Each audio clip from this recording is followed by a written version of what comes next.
Hey guys, I'm just coming at you. This is Bob in Tennessee, coming at you today with just a real quick product review of a little simple filter box, or box filter. This particular brand is made by PennPlax, and they've been around a long time, as I have, and back in the day when I was a kid, this is what we had, just box filters. Later on we had under gravel filters, then hang on back filters, sponge filters, sumps, etc., etc. But this is what we had, so I'm very familiar with these. The contents of this, and these are like $4. They're comparable to the cost of a sponge. They are more beneficial than a sponge in that they do both mechanical and biological filtration, but also they're a little more difficult and more time consuming to maintain because they do more. Contents in this are the corner filter itself, which is the housing, the box. There's an air stone and a large water outlet tubing, and we're going to take a look at these things quickly. There's 5 feet of tubing, airline tubing. There's a bag of activated carbon, and there's also a piece of Dacron filter floss, which is fiber fill.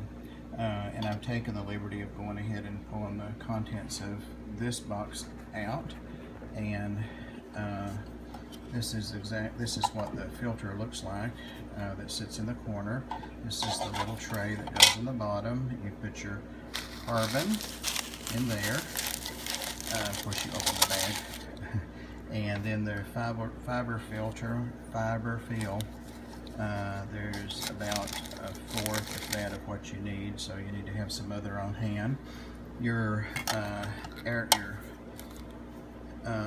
lift tube, that's going to, you're going to insert your air stone through that. You're going to insert that in your filter box, which is no easy feat one-handed.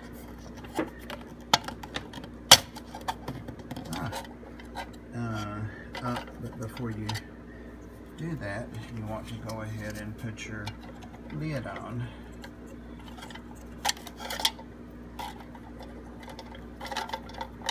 Sorry. And there we have it.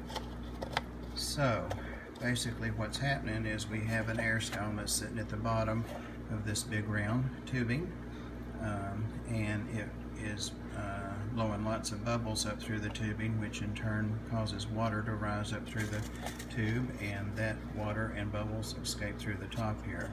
That's where the air hose attaches.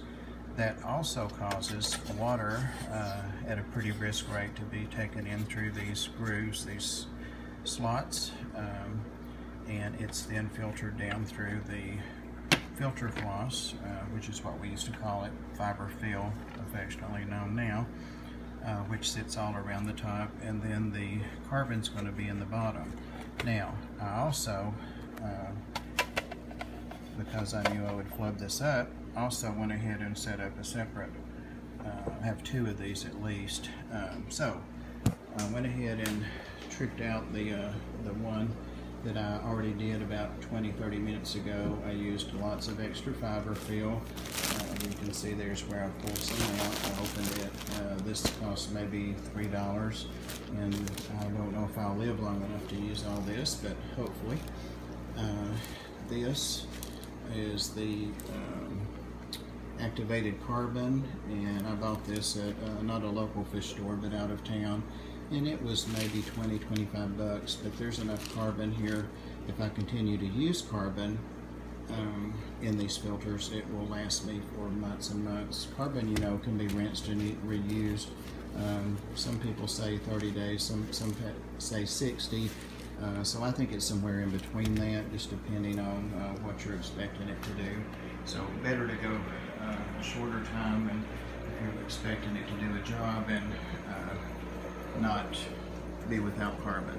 Now this is the little box that's exactly the same that I set up, and you can see it is a corner filter, and so it has a bow front on the third side to give it the maximum exposure to the aquarium. You can see that it's been soaking in debris, And larger pieces will get stuck on top. There's some Java moss, so it's something to monitor to make sure you don't block, it doesn't get blocked. You can see lots of malm and so forth already beginning to accumulate in that filter media, so I might back off of using so much when I change it. There's the charcoal, and then at the very bottom, this no matter how long or how hard I tried to get it to stay down, it would not sink with no air in it. I mean, it would not go to the bottom. I don't remember years ago that being a problem, but I don't think we used air stones generally either. But at any rate, all I had to do to solve that was reach down in this tank and pick up. There's a big pile of gravel in the back there that you can't see. Got lots of rainwater here, so it's hard to see in these tanks. Pick up a handful of that stuff, put it in the bottom, and that gave me instant beneficial bacteria, and it also gave me the weight I need to hold down the filter, and it does not impair the function at all. In fact, it helps the biological filtration. So this rack was set up basically to house and breed out fish that came in from my tub, my outside summer tub project, which I ended a couple of months ago. And these fish are a little freaked out by the filter still, otherwise they'd be up begging for food. These are generally swordtails in here, and when I put them in the tub, they were neon green swordtails. Sold at every Walmart and Petco and PetSmart and all that. But what came back out of the tub were absolutely phenomenal neon green. So I'm going to breed them out 4 or 5 generations and see how much nicer I can make them look. And I do have some fry there already. When I was putting this filter in, I noticed fry in the Java fern and the water sprite, and also have lots of duckweed in there. All of this stuff came in from the tub, so this is not their water, of course. Lots of malm. This was vacuumed just yesterday. So, and one more quick look. This tank, these were platies, to my knowledge, that went out, and I still have a few of those in this tank as well to cull out, and which is fine. I wouldn't mind the swordtails breeding with the platies. I just don't want the platies breeding with the green neon females. So, but if you look, hopefully we'll get cooperation from these guys. They're wanting to eat, so there are some swordtails in here, and they're not the green neon. There's a female I need to pull out, green neon swordtail in the middle back there, 2 of them. So a lot of these fish were frying when I put them in here a few weeks ago, and they've grown out. Well, I wanted to see the sword. There's one in the middle going toward the back.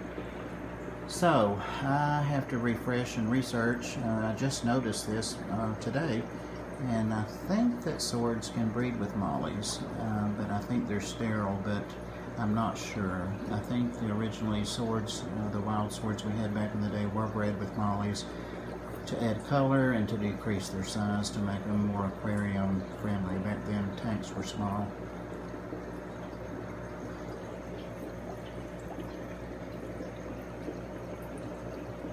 So, with that, I'll go ahead and conclude this. And any comments or questions, please leave it in the comments below. If you like this at all, please give it a like. If you didn't like it, give me a dislike. And thanks for watching. I appreciate it.